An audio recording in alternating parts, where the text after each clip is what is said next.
Hello, everybody, and welcome to episode 26 of Top Rope Reality, right here on YouTube. And let's get started with part one with some WWE news. Yes.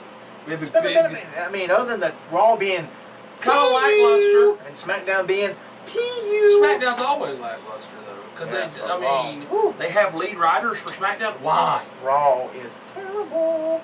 And then we got Jerry Springer coming up on Raw. Makes it worse. So that'll be interesting, and it's going to be about the daggone Bella Twins, of course.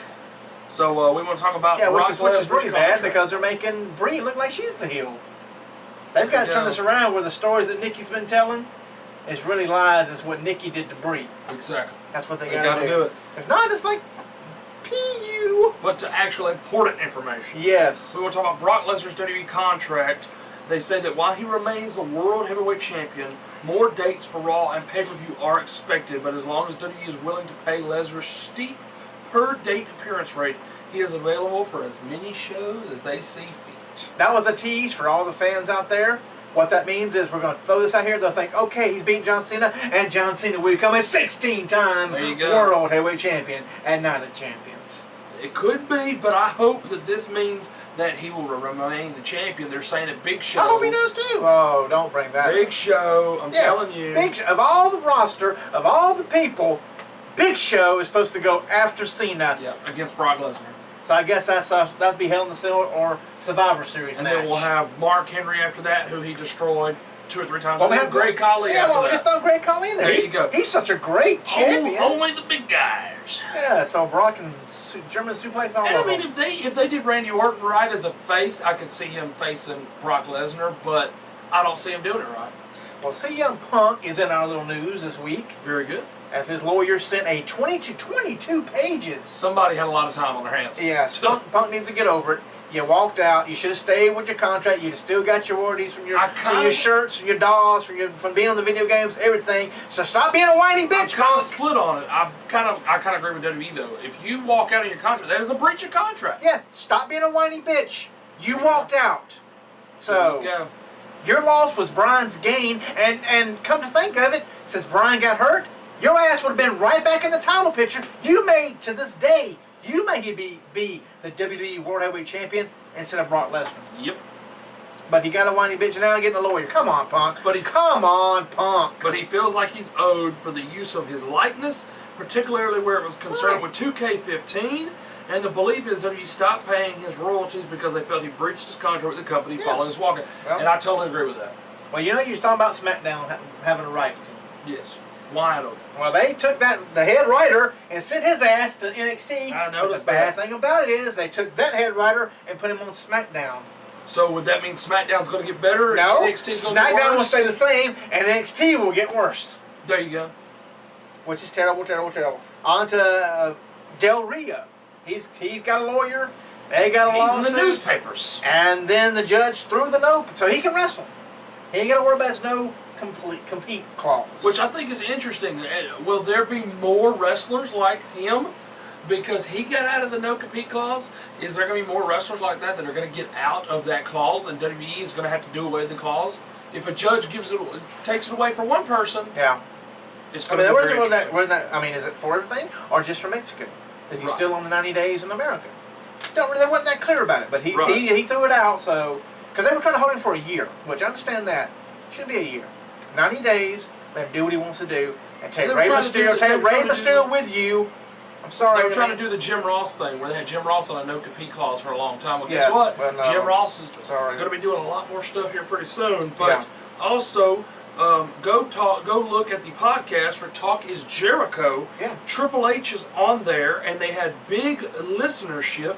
And Triple H is on parts 1 and 2 of the show, and he also talks about in the podcast about the original name that they were going to give him instead of the Triple H name in WWE.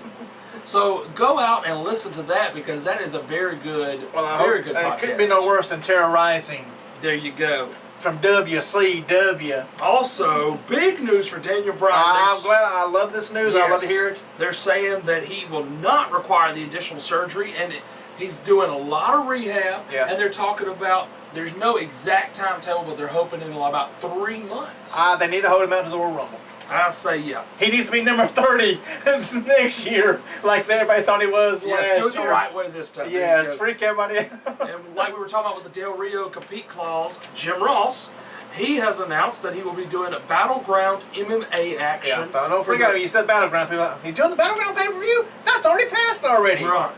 He will be doing an calling the MMA action for their upcoming pay-per-view on October the 3rd. So he is venturing out. He's doing new things. He did boxing already, I believe, and now he's doing MMA. Hey, whatever. Hey, you get a check. And also he does Oklahoma football. There you go. Sometimes he's in the booth, sometimes he's on the sideline, but he does a little work Very for Oklahoma nice. too. So, I mean, hey, get paid, man. I mean, W kicks you out. They don't want you no more. They think you're too old. They think you're ugly. They think you're not pretty, whatever. You're not good enough for TV. Right. Do what you got to do. I don't blame JR from doing what I'm surprised they still sell his stuff online. Yeah, it's very interesting. Maybe that was part of the agreement. I don't know. But we already talked about this. Yeah. That Big Show is in line for a title shot after John Cena. Stupid. It is. Why? He needs to be pushing people, not getting down title shots. There you go. Hey, if somebody beats Big Show, that makes them look like they could beat Brock. Don't put Big Show in the title match. There you go. Yawn. And I mean, look at that. Eric Rowan was able to pick up Big Show and do a suplex to him. If anyone like Eric Rowan can suplex Big Show's no longer a threat to anybody. And I hate that they harped on that. Over 1,400 pounds in this ring, and we get nothing. This is not a feud. This is Big Show and Mark Henry running over the new guys. Yes. Exactly. The Wyatts have not won single matches. The Wyatts have not won tag matches. Why is this feud still going? I think Big Show and Mark Henry won the war on this one. I don't know why they're destroying the Wyatt family, because they lost the Usos the whole freaking time, too. I know. So we want to talk about the power rankings as of September the 6th. Top 5 here in the power rankings. Number 5 is Seth Rollins. He will definitely move up. Yes. Number 4, Randy Orton. He'll move down. Number 3, John Cena. He'll move up. Number 2, Roman Reigns. He'll move up. And number 1, Brock Lesnar. When Brock drops the title to John Cena, he will move down. All right, so we're going to move on now to some TNA news. I know it's so sad we got to talk about TNA.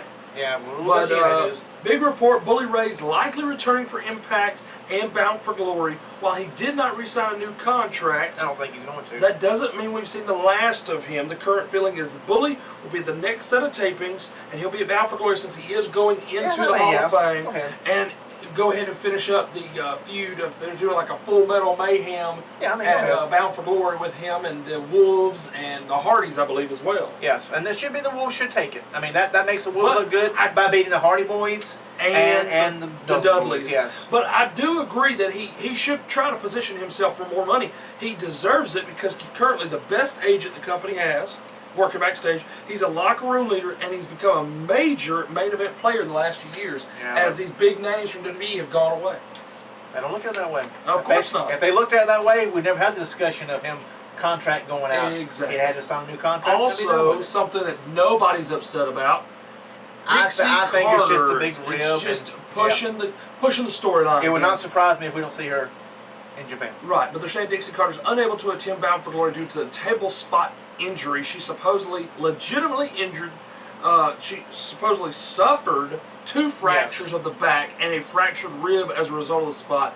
As of now, her status for Bound for Glory is unlikely. She may not be able to make the long flight, but they'll be reevaluating as they get closer to the pay-per-view date. Now, nobody cares. Well, I can see this being TNA. I can see them saying she's not going to make the pay-per-view. Right. And then they show her or they have pictures of her being at the damn Hall of Fame. Exactly. Dixie Carter, I'm sorry, Dixie Carter cannot make the flight. They'll show a little video package right before the Dudleys come out of them putting it through through the table, and Dixie, we're sorry the poor Dixie couldn't make the trip. Right. And then of course they'll show footage of the Hall of Fame, and of but course they were smart. She'd stay backstage like Vince McMahon does. Oh yes. And you wouldn't have to worry about that. Out of sight, out of mind. Also, a segment we have not done in quite a while. Yes, but I looked at of some of this, and I think that's why these two right here deserve what they did. Deserves to be wrestlers. There you go. We're doing Wrestlers of the Week again, and in WWE it was Goldust and Stardust. They had a new attitude, and they destroyed the Usos. They attacked one of the Usos' leg and chair the knee around the post. Seemed to injure it. You know, it's all a storyline, of course. Oh, yes. But it's turning out pretty good. I love the vicious, crazy Goldust Stardust. Yes, they're turning out a whole lot better than I thought they would. Just being goofy. They turned vicious, and I do like that. And also a show I don't watch, so you may have some more details on this. So what did their TNA wrestler of the week, Bobby Roode, what did he do to deserve? He became the #1 contender for the TNA Championship. So between him and Eric Young, it ended up being Bobby Roode. Being Bobby Roode, yes. Did they have a match to determine? They had a match because they both come out of the cage, both hitting the ground. Right, I knew about that. Done hundreds of times before. Of course. But then they had a match, and Bobby Roode was able to pick up the win. He will face Bobby Lashley, and one of them will be at the pay-per-view in Japan. The best spot, the biggest spot that ever happened with the two dropping was Hogan and, was that Orndorff? It might have been. Was the big cage spot? Hogan's had it a couple of times. With the cage spot at the same time. Yeah. They had Austin, and, you know, Brock or Austin, whoever, you know, there's always been some big guy. If they had a cage match, they're always going to drop at the same time. But it won't happen on the season premiere of Raw this Monday between Bray Wyatt and Chris Jericho. Which will be an interesting match. Is this it for Jericho? Will he not make the pay-per-view?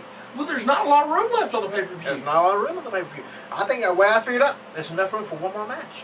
I mean, why have him face Randy Orton when Randy Orton is still kind of doing this thing with Roman Reigns? That's true, but it's either going to be Jericho with somebody who may cost him this Monday, or maybe Bray Wyatt with a new feud. Right. Or could it be Randy Orton and Seth Rollins, instead of doing a singles match, do a tag match, combine both feuds, and put Randy and Seth together, taking on Jericho and Roman Reigns? Yeah, that's true. I mean, we'll find. That'll give Roman a good rub, having Jericho being his teammate, especially after he teamed with Jericho and John Cena already this past time. But with them talking about him leaving, Night of Champions is pretty much it for Jericho for right now. If he's in a match, if it's Randy Orton, I believe we will see the punt kick come back. I could see that. Yeah, because that's the only way. He punts somebody out and they're gone from the WWE. But after Raw this Monday, we will know a lot more on the pay-per-view, who's going to be Jericho, on Jericho or Bray Wyatt. Well, that's it for part 1, folks. We'll be right back for part 2, where I'll have some indie news. A lot of indie news this week, and some sad news we come across, and we'll get right back with that news right after this. Thank you very much for watching part 1 of episode 26 of Top Rope Reality.